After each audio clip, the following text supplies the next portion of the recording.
Halo semuanya, apa kabar? Semoga teman-teman selalu sehat selalu ya.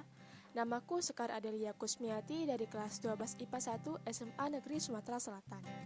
Di podcast aku yang pertama ini, aku mau sharing sama teman-teman tentang masa demokrasi terpimpin hingga pemerintahan Orde Baru. Sekarang kita mulai dengan masa demokrasi terpimpin. Latar belakang demokrasi terpimpin yaitu pertama, konstituante gagal menyusun Undang-Undang Dasar baru.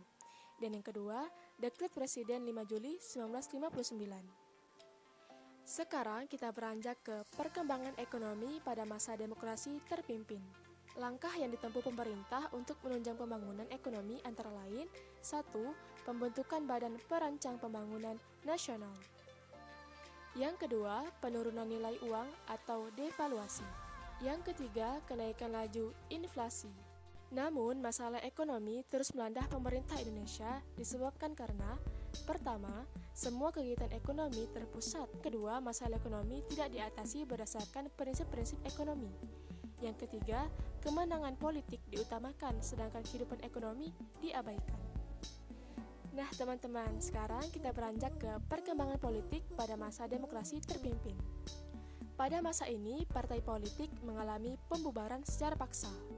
Melalui Kepres nomor 128 tahun 1961, partai-partai yang diakui adalah PNI, NU, PKI, Partai Katolik, Partai Indonesia, Partai Murba, PSII, dan IPKI.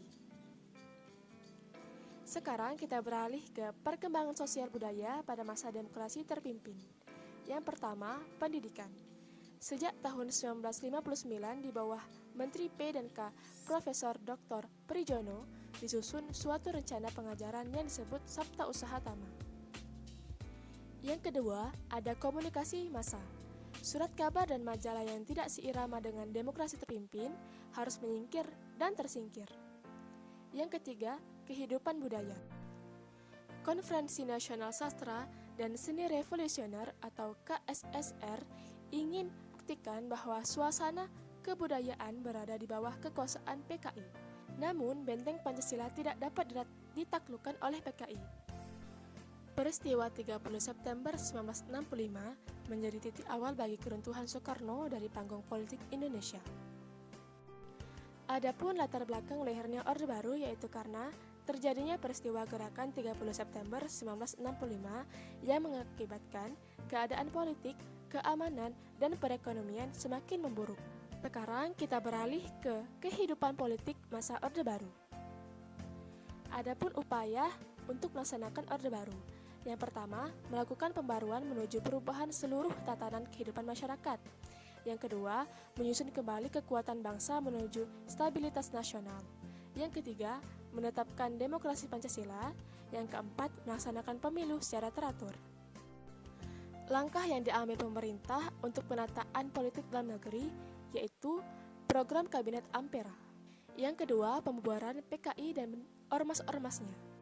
Yang ketiga, penyederhanaan dan pengelompokan partai politik.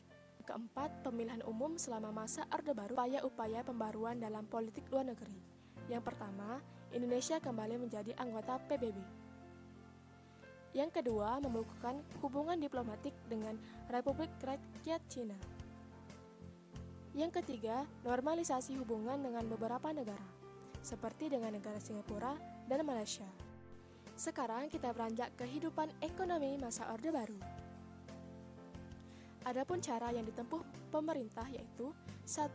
Stabilisasi dan rehabilitas ekonomi. Yang kedua, kerjasama luar negeri. Dan yang ketiga, pembangunan.